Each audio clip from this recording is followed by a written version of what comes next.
All right, here's the final product. We got the handle. If you don't like the handle on one end, you have holes to actually move it to the other end either way, so it could go either way.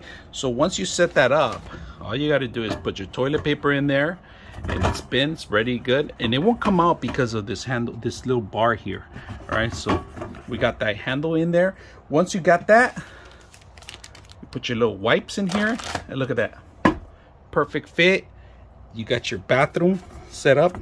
So this is what happens all the time. This thing falls all the time. Look at this, it's flimsy. You don't have any weights in the bottom.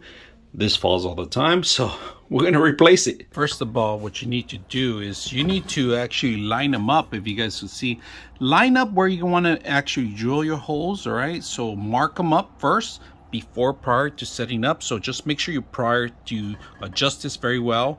You make sure that it's leveled before you set it up. So let's go ahead and do that. All right, so I actually ended up using my own Phillips AV here because my hand wasn't able to fit with the longer one or with the actual screwdriver or the actual one that came with it. It's a little difficult to reach on it. So I have a little tiny one that I bought a long time ago.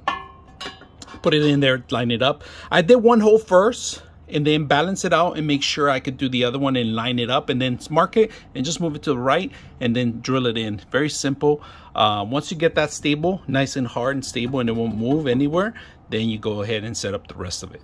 Make sure you're nice and tight, and now use the same one to tie the rest of them up, and that should do it. Your wipes set up, if you guys can see that. Your wipes go in here.